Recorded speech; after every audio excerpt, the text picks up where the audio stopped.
ನಮಸ್ಕಾರ, ಸುಧಾಸ್ ಕಿಚನ್ಗೆ ಸ್ವಾಗತ. ಈಗ ನಾವು ಹಬ್ಬಕ್ಕೆ ಅವಲಕ್ಕಿ ಪಂಚಕಜ್ಜಾಯ ಮಾಡೋದು ಹೇಗೆ ಅಂತ ನೋಡೋಣ.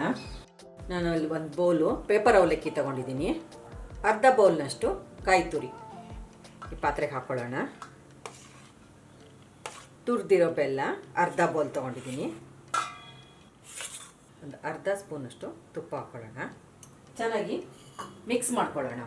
ಕಾಯಿ ತುರಿ ಬೆಲ್ಲ ಎಲ್ಲ ಚೆನ್ನಾಗಿ ಮಿಕ್ಸ್ ಆಗಬೇಕು. ಚೆನ್ನಾಗಿ ಮಿಕ್ಸ್ ಮಾಡ್ಕೊಂಡಿರೋದು ಬೆಲ್ಲ ಕಾಯಿ ತುರಿ. ಈಗ ಅವಲಕ್ಕಿ ಹಾಕ್ಕೊಳ್ಳೋಣ. ಮಿಕ್ಸ್ ಮಾಡ್ಕೊಳ್ಳೋಣ.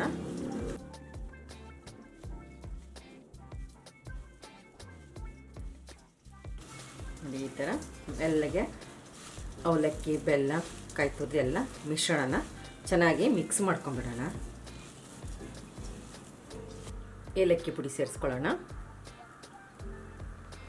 ನಾನಿಲ್ಲಿ ತುಪ್ಪದಲ್ಲಿ ಗೋಡಂಬಿ, ಒಂದೆರಡು ಬಾದಾಮಿ, ದ್ರಾಕ್ಷಿ ಫ್ರೈ ಮಾಡಿ ಇಟ್ಕೊಂಡಿದ್ದೀನಿ. ಎಳ್ಳು ಹುರಿದಿಟ್ಕೊಂಡಿರೋದು 1 ಟೀ ಸ್ಪೂನಷ್ಟು.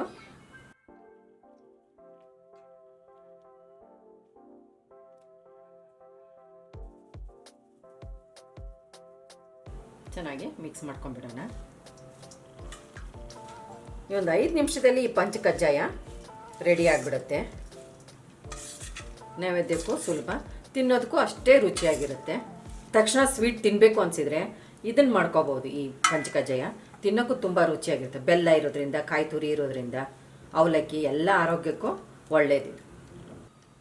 ಅವಲಕ್ಕಿ ಪಂಚಕಜ್ಜಾಯ ರೆಡಿಯಾಗಿದೆ. ನಮ್ಮ ಚಾನಲ್ಗೆ ಸಬ್ಸ್ಕ್ರೈಬ್ ಮಾಡಿ, ಬೆಲ್ ಐಕಾನ್ ಒತ್ತಿ ಹಾಗೂ ವಿಡಿಯೋಸ್ನ ಲೈಕ್, ಶೇರ್ ಮತ್ತು ಕಾಮೆಂಟ್ ಮಾಡಿ.